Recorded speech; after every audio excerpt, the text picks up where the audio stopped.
오늘은 2017년 추수감사절입니다.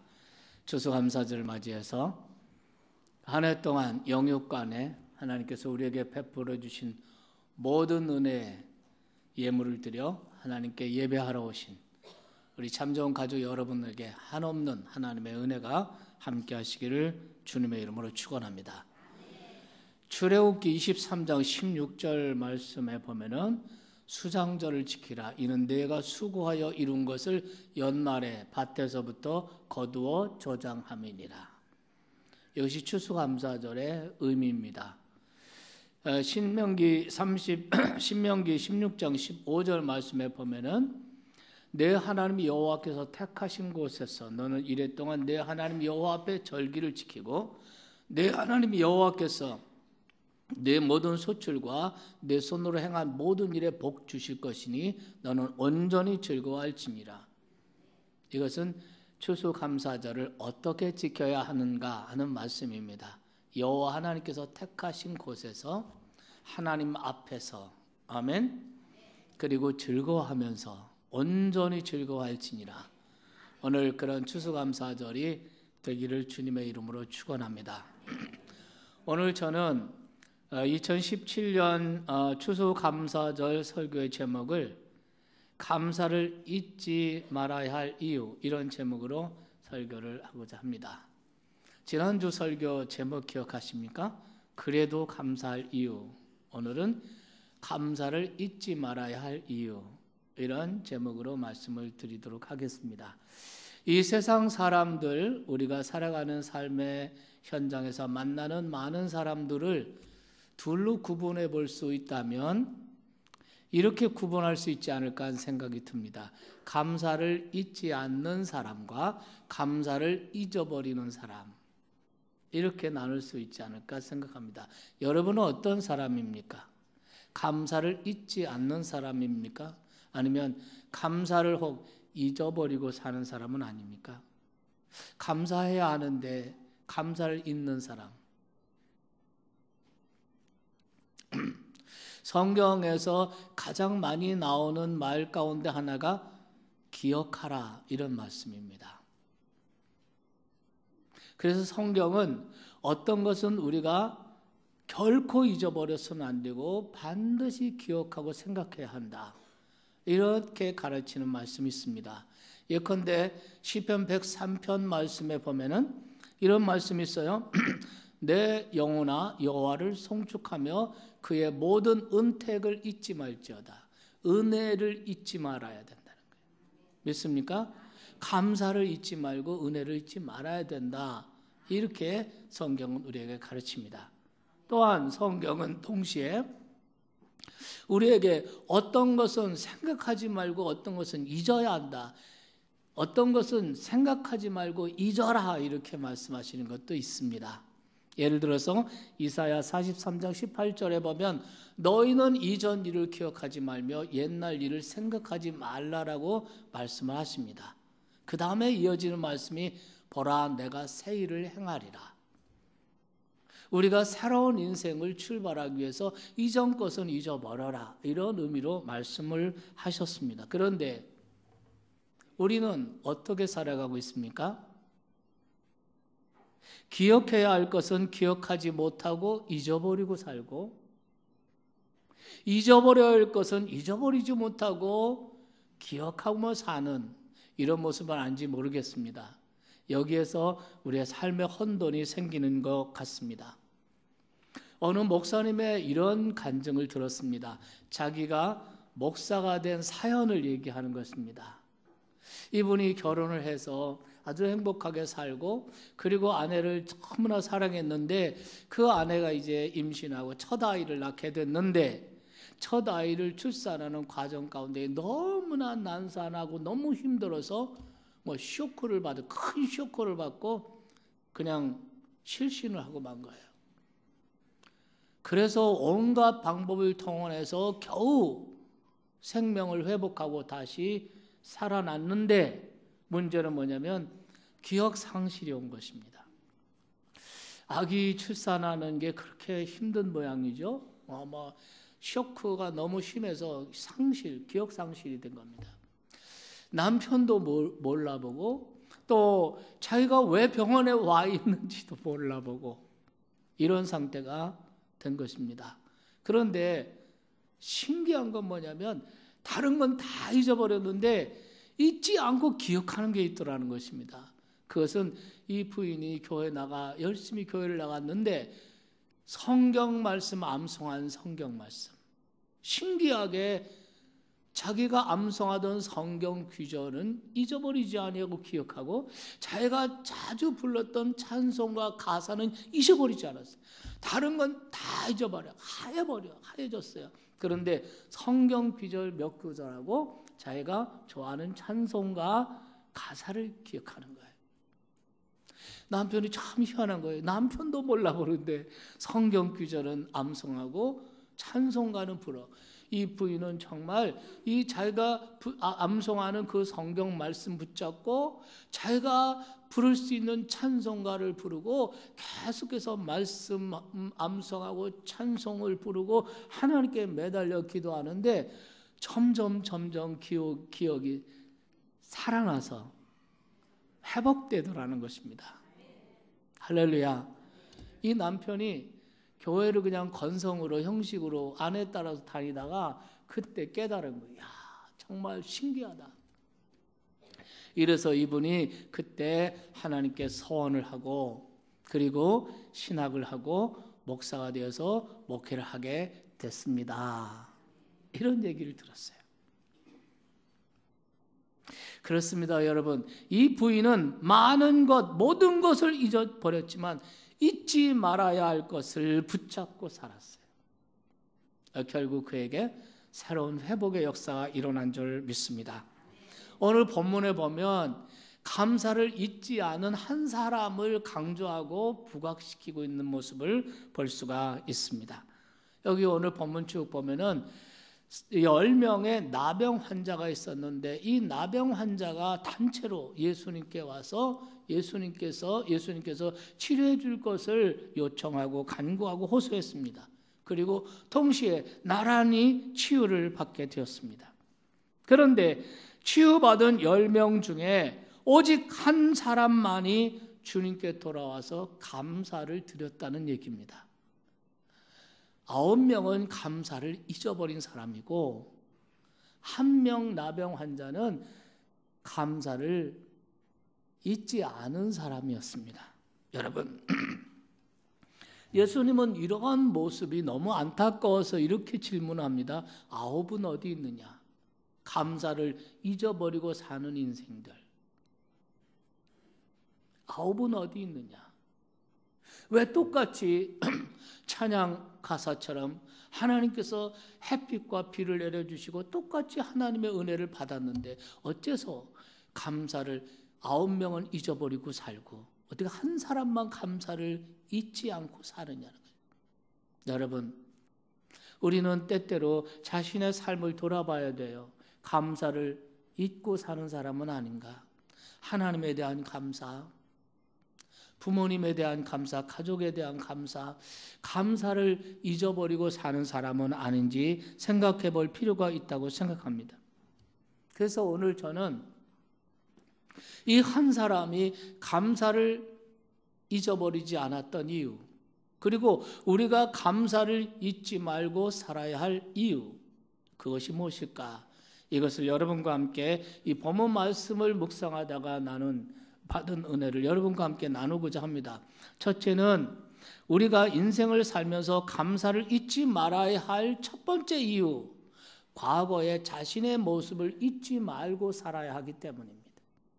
여러분, 대부분 감사를 잊어버리는 이유 가운데 하나가 자신의 과거의 모습을 잊고 망각하기 때문이라고 생각합니다. 여기 예수님께 치유를 경험한 10명의 나병 환자들을 생각해 보십시오. 이 나병 환자들, 그들이 과거에 받은 고통과 불행과 수모와 과거의 자신의 모습을 기억한다면 어찌 감사하지 않을 수가 있겠습니까? 여기 한 사람만이 감사를 망각하지 않을 수 있었던 이유가 무엇일까? 오늘 17절 말씀에 보면은 이 사건을 기록하는 누가는 여기에 강조점을 줍니다. 예수의 발 아래 엎드려 감사하니 그는 사마리아 사람이었더라. 이 10명의 나병 환자 한 명 돌아와서 예수님께 자기를 치유해 주시고 깨끗게 해주신 것에 대해서 감사를 드리고 있는데 그는 사마리아 사람이더라, 이렇게 강조를 하고 있습니다.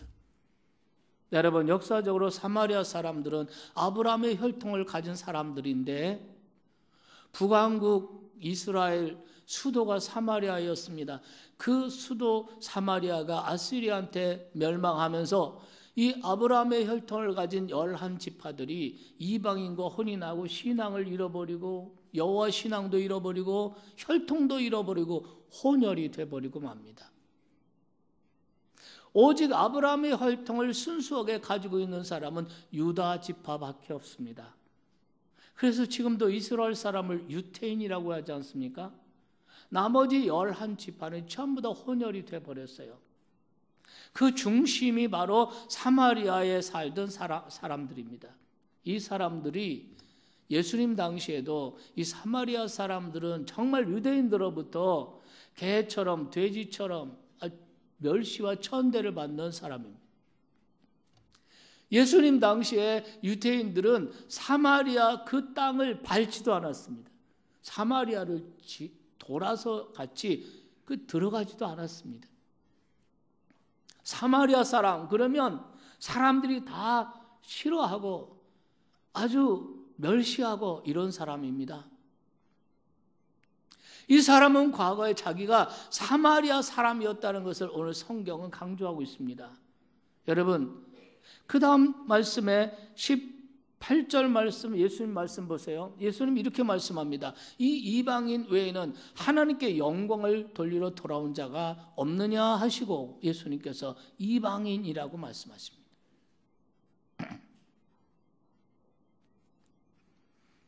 저는 이 사람이 감사를 잊지 않고 돌아와서 예수님께 감사를 올릴 수 있었던 이유, 그것은 어쩌면 이 사람의 핸디캡이 될 수 있고 열등감이 될 수 있는 이 사마리아인 됨, 이방인인 됨, 이것이 그의 핸디캡이었지만 그것이 오히려 그가 치유를 경험했을 때 더 큰 감사, 더 큰 감동을 느낀 이유였을 것이라고 생각합니다. 나 같은 사람, 사마리아인 이방인인 나에게도 하나님의 은혜를 베풀어 주셨구나. 할렐루야. 자신의 과거의 모습, 자기 자신의 과거의 모습을 생각할 때 오늘 하나님이 내게 주신 은혜가 너무나 큰 거예요. 그래서 남달리 큰 감동, 큰 감사를 깨달을 수가 있었던 것임을 믿으시기 바랍니다. 여러분, 다윗은 평생 감사하면서 살아간 샘플 인생이라고 볼 수가 있습니다. 그 다윗이 그렇게 평생을 감사하면서 왕 되었을 때도 이스라엘의 최고의 권력자의 반열에 섰을 때 또 그는 또 얼마나 많은 부자였습니까? 그는 하나님의 성전을 짓는데 자기 사유의 재산 금 3,000달란트를 드렸다고 했습니다. 여러분, 금 1달란트는 37kg입니다. 3,000달란트면 얼마입니까? 여러분, 그렇게 성전을 짓는데 자기 사유의 재산 금 3,000달란트를 드릴 수가 있었던 부자였습니다. 그러나 그는 평생 감사를 잊지 않고 살았습니다.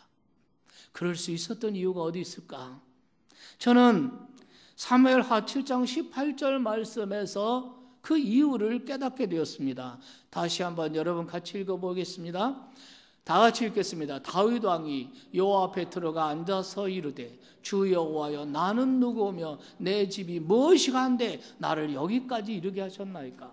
왕이 되어서 하나님의 성전에 들어가 앉아가지고 하나님께 말하는 거예요. 가만히 생각해 보니까 기가 막혀요. 하나님, 내가 누구오며 내 집이 무엇이간데 하나님이 나를 여기 이 자리까지 올려놓으셨습니까? 다윗은 왕의 자리에 앉아 있지만, 그러나 과거 그 목동이었을 때 그 고달픈 목동으로 양을 치던 그때의 모습을 잊어버리지 않았습니다. 그때를 생각하니까 너무 감사합니다. 내가 누구오며, 그리고 우리 집안이 어떤 집안이기에 하나님이 모든 사람들이 추앙하는 왕의 자리에 저를 올려놓으시고 여기까지 인도하여 주셨습니까? 지난날 생각해보니까 너무 감사한 거예요. 여러분, 이 자리에 앉아있는 사랑하는 성도 여러분도 지난날에 여러분 자신의 모습을 생각해 보십시오. 가난했을 때, 정말 실패하고 오갈 데 없이 절망 가운데 있을 때, 병들어서 그 병으로 말미암아 정말 절망하고 있는 그 자리에 있을 때, 그때를 생각해 보면 지금 하나님의 은혜가 얼마나 감사해요. 더 큰 은혜, 더 큰 감동이 우리에게 오는 줄 믿습니다. 여러분, 우리도 우리의 과거의 모습을 조용히 떠올려 본다면 우리에게도 오늘 아침 무수한 감사의 조건들이 생각나지 않겠습니까? 그런데 성경은 이것보다 더 근본적이고 더 영적인 과거를 생각해 보라는 것입니다. 무슨 말이냐면 에베소 2장 11절 12절 말씀에 보면 이런 말씀이 있어요. 그러므로 생각하라. 너희는 그때 육체로는 이방인이요 손으로 육체에 행한 할례를 받은 사람들로부터 우리는 할례 받지 못한 무리라고 칭함을 받던 사람들이었다는 거예요. 12절 말씀 볼까요? 그때 너희는 그리스도 밖에 있었고 이스라엘 나라 밖의 사람이고 약속의 언약들에 대해서 외인이고 세상에서 소망이 없고 하나님도 없는 자애들이. 이것이 과거의 우리의 영적인 현실이었습니다. 우리에게는 하나님도 없었습니다. 우리는 그리스도 밖에 있었습니다. 모든 하나님의 축복의 약속들에 대해서 우리는 상관이 없는 이방인이었습니다. 그런데 지금은 하나님의 자녀가 되었습니다. 지금은 구원과 영생을 소유하게 되었습니다. 우리는 그리스도 밖에 있던 우리가 이제 그리스도 안에 살게 되었습니다. 믿으시면 아멘 합시다. 그러니 여러분, 우리가 영적으로나 육적으로나 과거의 자신의 모습을 조용히 떠올려 보면 감사가 넘칠 수밖에 없어요. 감사할 조건밖에 없어요.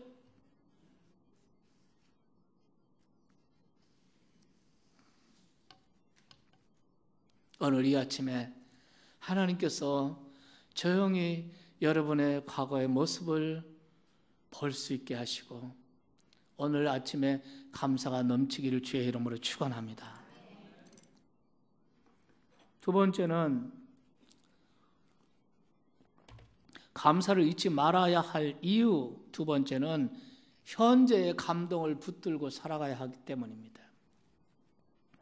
우리가 감사하면서 감사의 영성을 가지고 평생 살아가기를 원한다면 자신의 과거의 모습을 기억하는 것 못지않게 중요한 것이 뭐냐면 현재의 감동을 붙잡고 살아야 되는 것입니다. 여러분, 사실 행복감이라는 게 어디서 나오는 것입니까?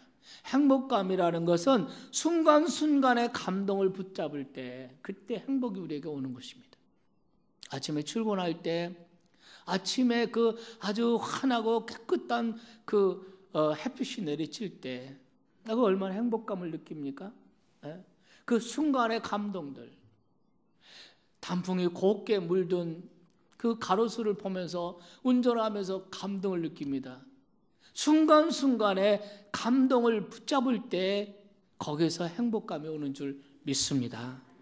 많이 뭘 가져서가 아니고 뭘 많이 이루어서도 아니고 순간순간 깨끗한 하늘을 보면서 감동할 때 거기 행복감이 있는 것이고. 믿으시면 아멘 합시다. 여러분, 오늘 본문에도 보면 이 사람들 다 언제 깨끗함을 받았습니까? 14절 말씀 보면 이렇게 돼 있죠. 보시고 이르시되 가서 제사장에게 너의 그 추하고 병든 문둥병든 몸을 제사장에게 보여라. 여기 제사장에 보이라고 하는 이 의미를 이 사람들은 무슨 의미인지 다 알고 있습니다. 제사장은 문둥병을 진단하는 유일한 사람이에요. 그래서 몸에 이상이 생기면 우선 제사장에 가서 진단을 받아요. 문둥병 진단이 나오면 모든 관계로부터 단절이 되고 그 사람 완전히 격리 수용해야 됩니다. 이 문둥병 환자가 거리로 나가면, 거리로 나갈 때는 이 사람 스스로가 나는 문둥이요, 나는 문둥 환자요 이렇게 소리 질러야 돼요. 또 사람들은 돌을 던져서 쫓아내야 돼요. 이것이 규율입니다. 그런데 여러분, 이 사람에게 예수님께서 제사장에게 내 몸을 보이라 하신 말씀은 뭐냐면, 이 말씀 속에는 제사장에게 보여서 내 몸에 문둥병자를 진단받아 이미 받은 사람들이에요. 그래서 이 사람 문둥병자로 지금까지 살지 않았습니까?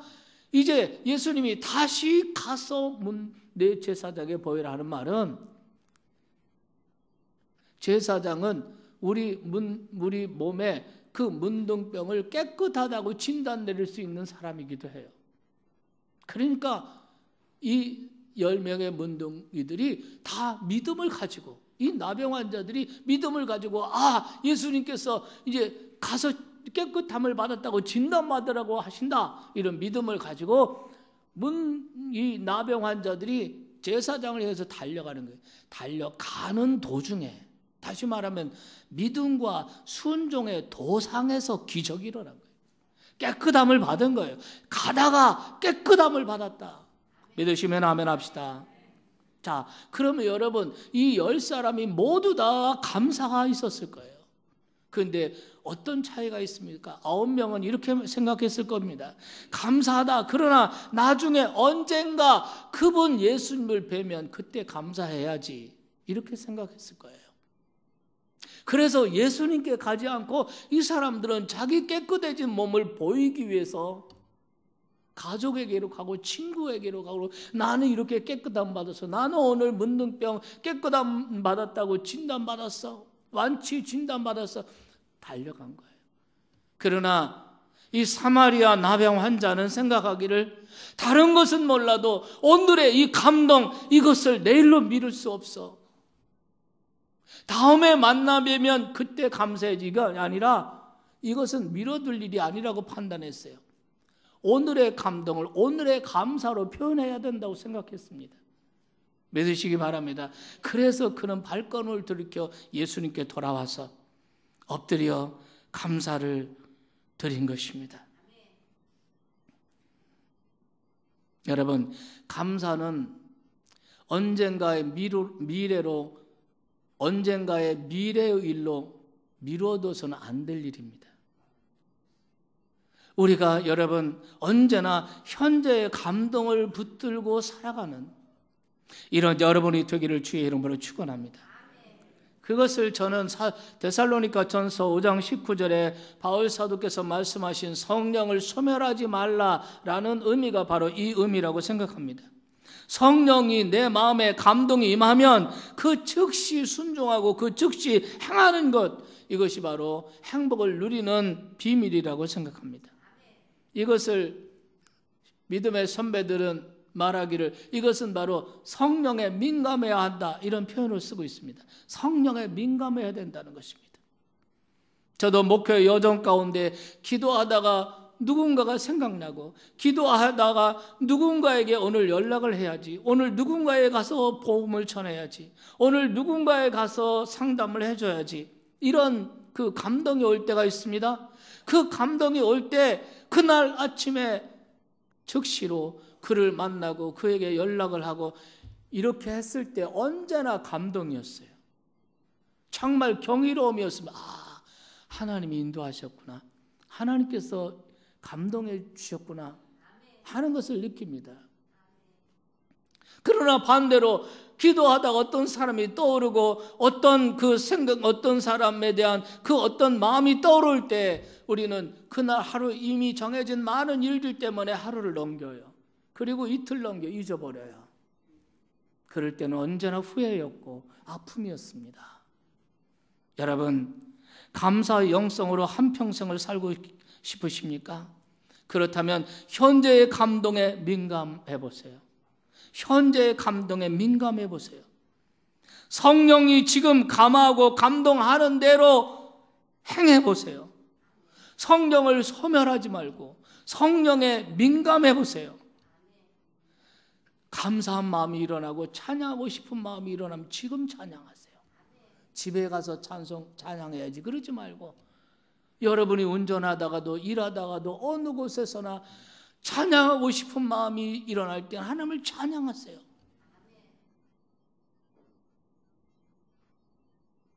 지금 고백하세요. 사랑한다고 지금 고백하세요. 감사한 마음이 일어날 때 그 감사의 그 감동을 내일로 미루지 말고 현재의 감동을 현재의 감사로 하나님께 올려보세요. 그러면 오늘도 감동이고 내일도 감동이고 우리의 인생은 감동이 될 줄로 믿습니다. 이것을 옛날 사막의 그 수도자들은 이것을 현존의 행복이라고 말했습니다. 사막에서 아무것도 소유한 거 없고 아무것도 없지만 그 순간순간의 감동을 하나님께 감사로 표현하는 것입니다. 사랑하신 여러분, 오늘의 감동을 오늘의 감사로 표현하고 믿습니까? 현재의 감동을 현재로 드리고 현재의 감동을 붙들고 살아가는 주의 종들이 다 되시기를 축원합니다. 감사를 잊지 말아야 할 또 하나가 있어요. 그거는 미래의 여정을 기대하며 살아야 하기 때문입니다. 여러분, 우리의 인생길은 아직 끝나지 않았습니다. 우리에게는 아직 가야 할 길이 남아 있습니다. 그렇다면 누가 이 남은 길을 행복하게 갈 수 있겠습니까? 말할 것도 없이 감사하는 사람이에요. 왜냐하면 오늘을 인해 감사하는 사람에게는 감사할 내일이 준비되는 것입니다. 현재를 인해 감사하는 사람에게는 감사할 미래가 주어지는 것입니다. 오늘의 감사는 내일의 감사를 불러오는 거예요. 감사는 또 다른 감사를 낳습니다. 깨달으시면 아멘 합시다. 유명한 스펄전 목사님은 촛불을 인하여 감사하는 자에게 달빛이 주어지고 달빛을 인하여 감사하는 자에게는 햇빛이 주어지고 햇빛을 인하여 감사하는 자에게는 햇빛이 쓸데없는 천국의 광명이 주어진다. 여러분, 오늘 본문의 사마리아 나병 환자가 바로 그런 경우입니다. 그가 치유받았어요. 그 현재의 감동을 가슴에 안고 예수님께 돌아와 주님 앞에 엎드려 그 발 아래 엎드려 감사를 드렸습니다. 그때 예수님께서 뭐라고 말씀하십니까? 19절입니다. 그에게 이르시되 일어나 가라. 내 믿음이 너를 구원하였다. 어떤 학자들은 내 믿음이 너를 구원하였다. 이 말씀은 앞에서 육신의 그 치유, 나병의 치유를 확인해 주신 것에 불과하다. 이렇게 해석하는 사람도 있지만 그러나 이 말씀은 그런 의미가 아닌 것 같습니다. 많은 성경학자들 이 말은 그의 영혼의 구원을 선언해 주신 것이다. 그의 육신의 치유를 그 감사를 잊지 않고 와서 예수님께 내 몸을 이렇게 깨끗하게 해주셨습니다. 이 더럽고 추한 몸을 이렇게 어린아이 살과 같이 깨끗하게 내 피부를 고쳐주셨습니다. 감사합니다 하고 엎드려서 감사를 했다는 거예요. 이 엎드려서 감사했다는 이 말은 이것은 당신은 이제부터 나의 주님이십니다. 이제부터 내 인생은 당신을 의지하고 당신을 믿고 당신을 의지하고 살겠습니다. 신앙의 고백이에요. 주님께서 그 모습을 보시고 내 그 믿음이 믿으십니까? 예수님께서 엎드린 그 나병 환자가 엎드린 그 모습을 예수님께서 믿음으로 보신 거예요. 내 믿음이 너를 구원하였다. 이것은 육신의 질병 깨끗하게 받은 거 확인해 주신 것이 아니라 내 영혼이 내 영혼이 구원받아 영생 얻어 하나님의 자녀가 되었다는 거예요. 이 사람은 혈통적으로 이방인이 사마리아 사람이에요. 이제는 내가 하나님의 자녀가 되었다는 거예요. 무엇입니까? 오늘 감동, 오늘의 그 일에 감사할 때 하나님께서 영원토록 그에게 감사할 제목을 주신 줄 믿으시기 바랍니다. 이와 같이 여러분, 감사는 축복의 미래를 여는 열쇠와 같아요. 오늘의 답답한 현실을 극복하고 새로운 축복의 미래를 열고자 하신다면 여러분 하나님 앞에 멋진 감사의 제단을 쌓아 보십시오. 여러분 록펠러라는 사람 이름 기억하시죠? 존 데이비드 록펠러라는 사람. 그는 세계적인 부자로 알려져 있지만 사실은 빛과 그림자를 가진 인물이었습니다. 그는 한때 대중들에게 더러운 부자라는 그런 평을 받았습니다. 수단 방법을 가리지 않고 부를 축적하는 그 과정에서 사람들로부터 그는 악의 화신이라는 이러한 악명도 얻게 되었습니다. 그 사람 때문에 미국에서 반독점법이라는 게 만들어졌어요. 그런데도 불구하고 그는 43세, 43살에 미국에서 최고 큰 회사를 갖게 되었습니다. 그리고 53세에 억만장자가 되어서 세계 최대의 부호가 되었습니다. 지금 가치로 환산하면 빌 게이츠가 가진 재산의 3배쯤 된다고 합니다. 그러나 그는 결코 행복한 사람은 아니었습니다. 나이 55세 때 그는 인생의 위기가 찾아옵니다. 기관지 병들고 탈모증, 신경쇠약, 또 위궤양 이런 여러 가지 질병이 한꺼번에 몰아닥치면서 그가 쓰러집니다. 정밀 진단 결과 그는 이런 몸과 이런 마음 상태로는 1년을 살기가 어렵다고 진단을 받았습니다. 결정적인 인생의 경고를 받은 것입니다. 그는 하루에 100만 불을 벌었지만 그 모든 돈이 쓰러지고 나니까 아무 의미가 없었습니다.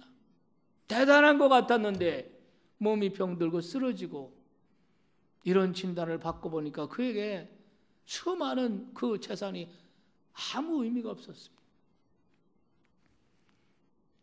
그는 신경쇠약으로 잠을 못 자고 불면증이었습니다. 위궤양이 심해서 먹지도 못해.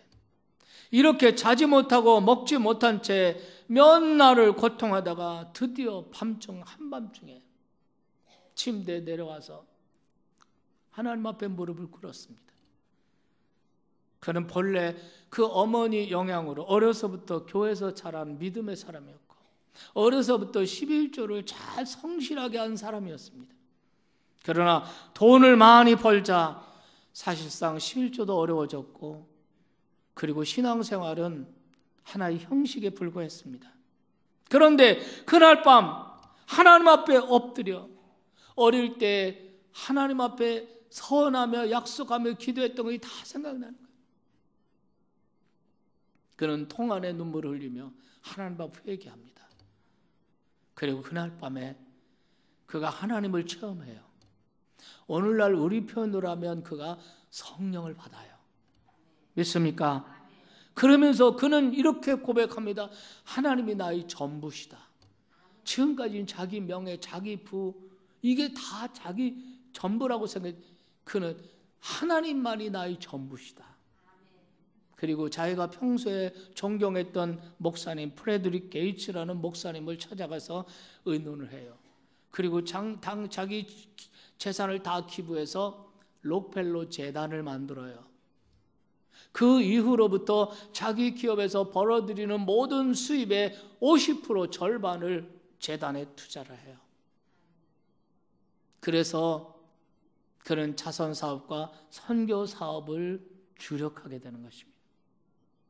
이 록펠러 재단에 의해서 만들어진 미국의 아주 유명한 대학들이 12개 있습니다. 그 중에 시카고 대학이 록펠러가 만든 대학입니다. 여러분 시카고 대학이 얼마나 대단한 대학인지 아세요? 단적으로 노벨상을 받은 72명이 시카고 대학 출신입니다. 대단한 대학입니다. 그가 또 선교 사업을 하는데요, 4,928개의 교회를 세웁니다. 뉴욕에 가면 리버사이드 교회라고 어마어마한 아름다운 교회가 있습니다. 이런 교회들을 록펠러가 지어서 하나님께 바쳐요.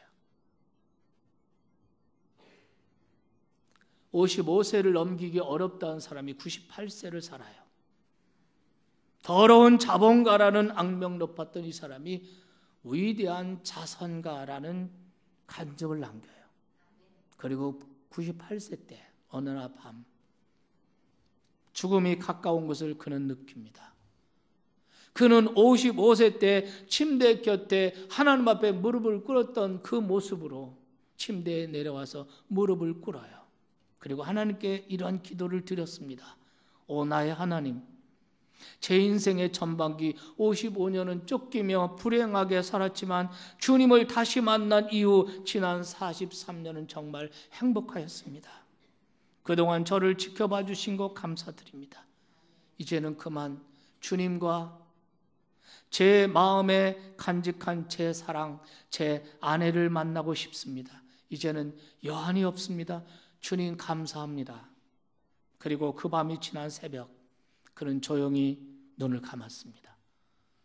사랑하신 여러분, 오늘 2017년 추수감사절 아침에 여러분과 저는 어떤 감사를 드리시겠습니까? 그리고 우리의 인생은 아직 남아 있습니다. 남은 우리의 인생의 삶의 태도를 어떻게 선택하시겠습니까? 감사로 제사를 드리는 자가 하나님을 영화롭게 한다. 믿으시면 아멘 합시다. 오늘 아침에 잊어버린 감사 회복하시길 바라요. 다른 것은 다 잊어버려도 감사는 잊지 말아야 돼요. 감사를 잊고 살면 사람이 아닙니다. 감사를 잊고 사는 사람 되지 말고 늘 감사가 풍성하게 살아있는, 감사가 깨어있는 그런 우리 참정교회 성도들이 다 되시기를 주 예수님의 이름으로 축원합니다.